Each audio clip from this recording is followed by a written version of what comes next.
What is up, everyone? It's Monday here, and I'm very sick, so excuse the energy. But as you guys know, we've been going hard on the S14 Pro car, right? We want to make quick work of this thing. I put it off for way too long. The season always comes way too fast, and my deadline to test this thing is February. Now, that might seem like a really far time away, but it's not. You're gonna blink, and it'll be February. So we gotta keep chipping away at this thing, and there's a lot of chips to be chipped. While I was gone at PRI, Spoon got some more progress on the car, and it actually came out incredible. Come check this out. So we got a couple more things mounted. Spoon, you want to give them the rundown real quick? Dry brake quick fill from Radium. It's sick. Just makes you feel like a dude. Go ahead, show them. Here we go. Okay. Come in, gotta fill the car up quick. If you guys ever tried to fill your car up with a fuel jug, it takes like an hour. You always have to sit there, you gotta pee every single time, you're just mad. This makes it go by a lot faster. Also got our coolant res expansion tank mounted, highest point possible since the radiator is in the back. And then our vent for the fuel cell. There is a check valve in here. Radium comes with a check valve, rollover valve, whatever you wanna call it. Radium got you covered. It's easy as that. And then this one's small, but I thought it looked really cool, was DJ and Dagnell have been making their own custom shift knobs, and they made us one for our shifter, and it looks so freaking cool. It's cool to see, because every time someone has a GSR box in these things, or like a dog box, they're always like some like American ass cue ball shifter, so come on, it's sick.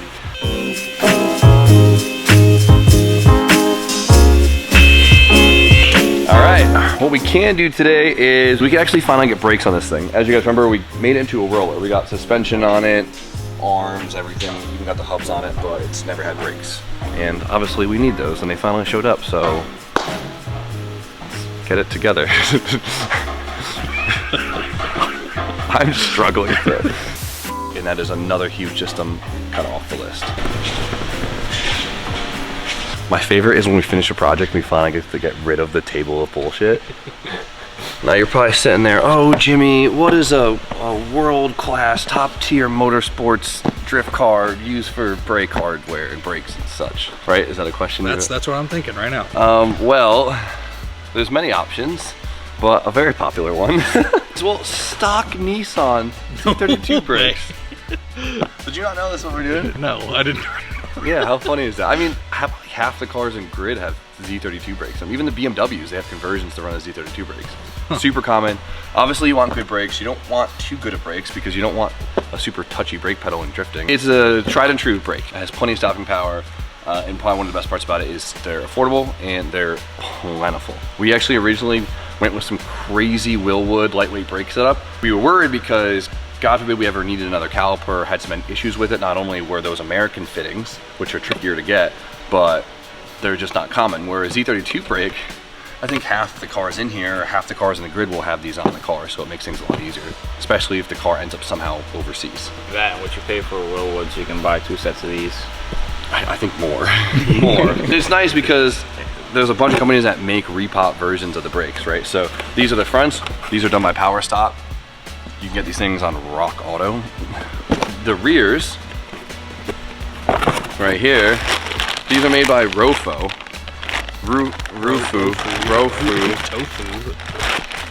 That looks knockoff as shit. I couldn't tell you what that stands for. Rock you, like I don't know. Whatever. Or even PBM makes a replica. And I was tempted to get the PBM ones because they're gold and look sick, but they're just a little more expensive. So Rofu, get mine on Juku. I actually got these on Black Friday, dirt cheap. The Rofu rotors. When it comes to drilled and slotted or just slotted rotors, the angle at which the slot goes, I feel like is heavily argued. I know the big thing is if there's fins on the inside here, the direction of those matter more, but these are straight, so. The box is right side, so this way. Yeah, that's how I would run it. Yeah, it just looks better, doesn't it? Yeah. These things drove for 2 different drill hole patterns? Yeah, for 4-lug and 5-lug. 4-lug swap the Pro car?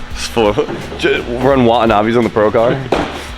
15-inch wheel on the Pro car. Look at that. See, easy. Easy.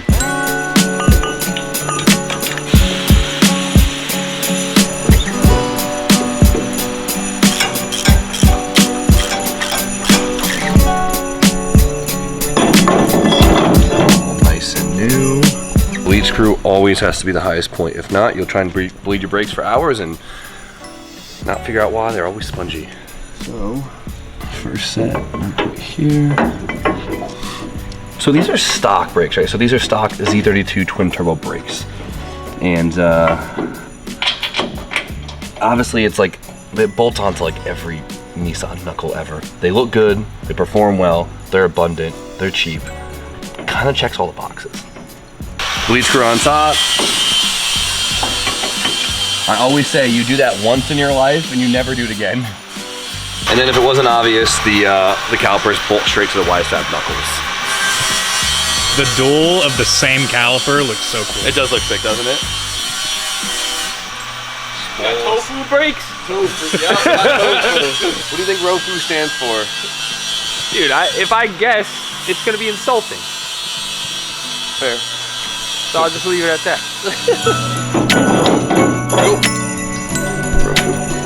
Tofu.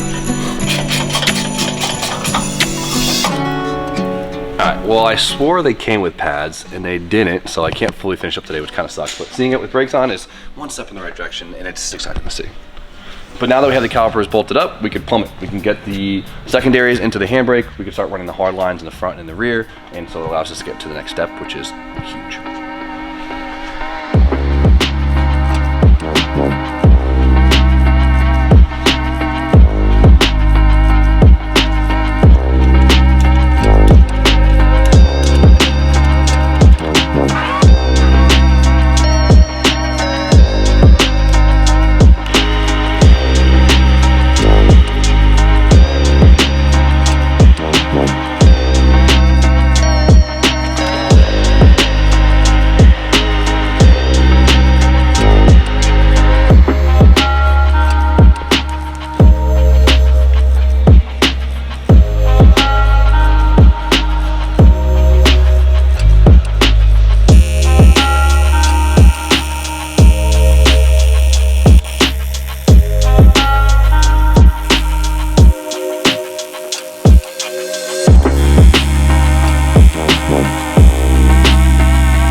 Bit of backtracking right now to forward track, if that makes sense. So I've been having a little hard time because if you guys remember, I have this fancy little throttle body right here, the Speed Tech mechanical throttle body, and the reason why we got this is it's probably one of the only like high-end simplistic mechanical throttle bodies we could find for the stock 2J intake, right?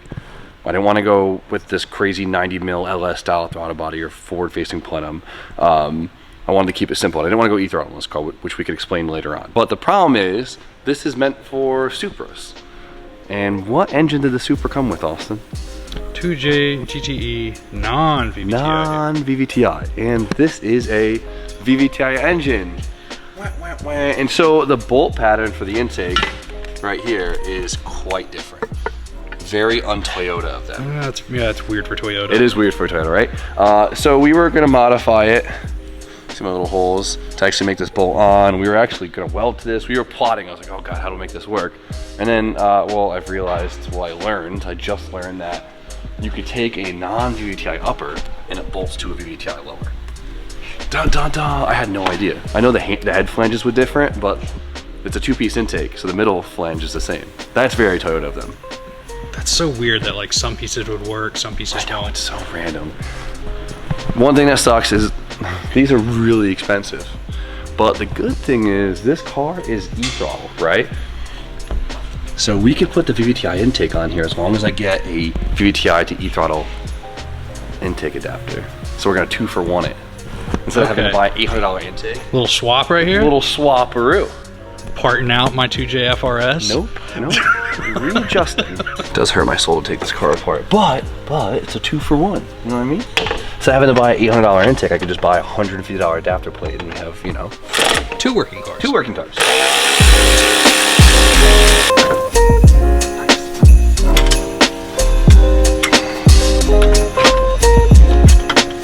There we go. So where the lower plenum bolts onto the head is different between the VVTi and non-VVTi. But this mid runner right here, I guess this flange is the same with the VVTi intake.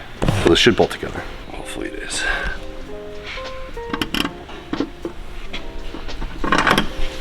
Huh, it's so wild. Toyota is so funny for that, you know what I mean? Because the lowers are completely different and the uppers are moderately different, but the flange in the middle, same. They're like, okay, well, let's make one last gasket. Now this thing should finally just bolt.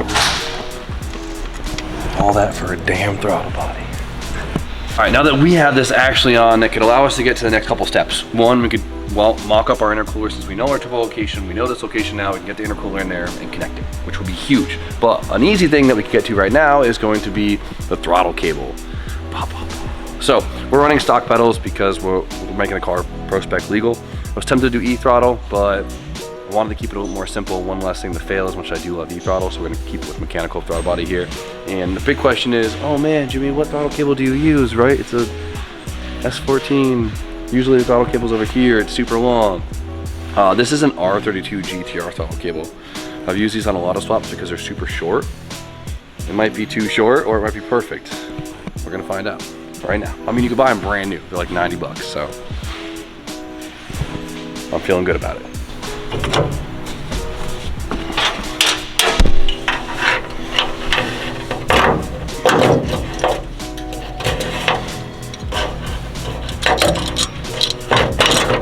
Before I even bother bolting it down, is it the right length? Come on, please, please, please be the right length. I'm gonna be so bummed if it's not. It looks really close. I think we're good. I think we're perfect, actually. Yeah, dude, look at that. It looks like it was made for it. Oh, I'm good. I'm good.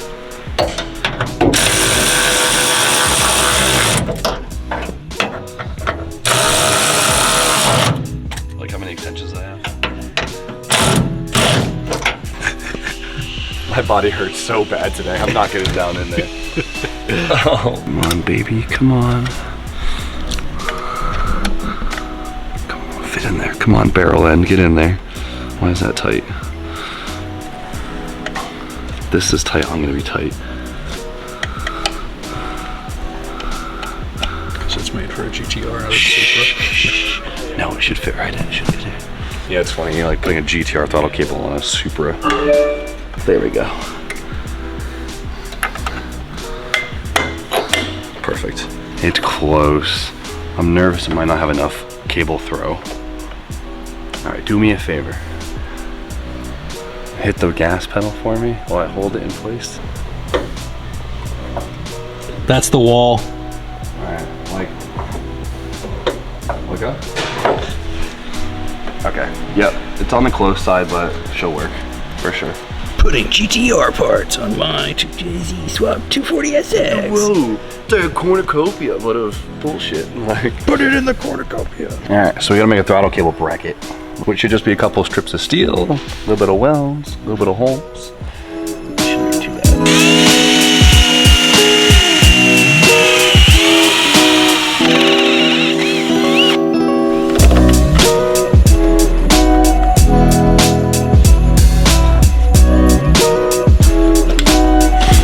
The difference if you take both sides.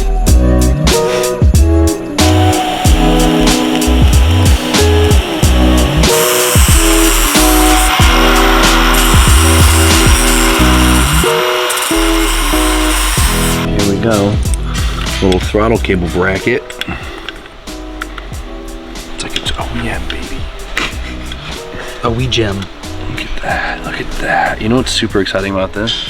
This is our first working pedal. Big deal. You can check a system off the list. Every time you get a system off the list, it's a good win. And look at that. Voila. Voila!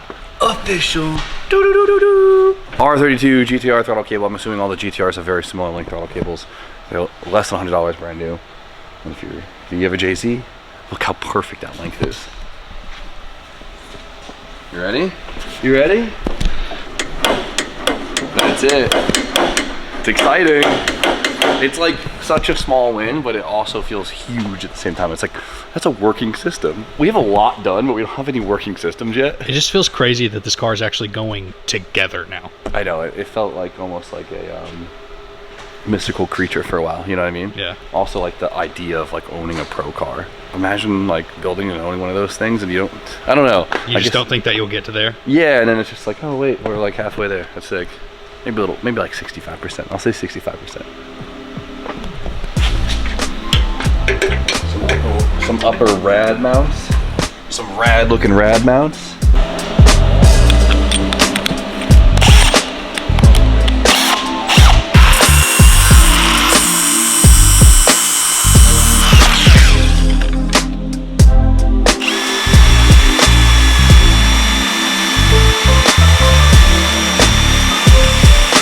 Not gonna say nothing.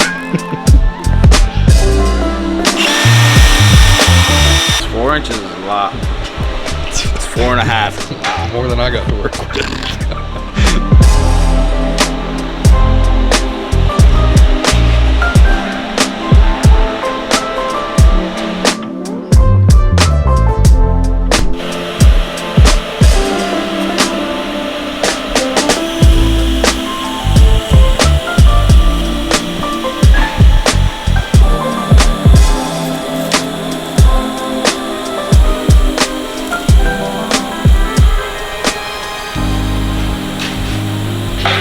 Give it a shake. You want to be the one? I'm not fully welded, but that ain't going nowhere. That'll take a hit. Hopefully it doesn't. We had that thing so far forward. If I ever come close hitting this thing, just It's a bad day. it just, yeah, don't let me go back on track. So the radiator is officially mounted for good. It looks incredible. Just having some more lines ran to it looks so freaking good because it just shows the progress. Now, water pump comes in tomorrow. We could mount the water pump and then we just connect the front of the engine to the water pump to the radiator and boom, the cooling system is done. Obviously, there's a lot more to it than that, but we're making progress.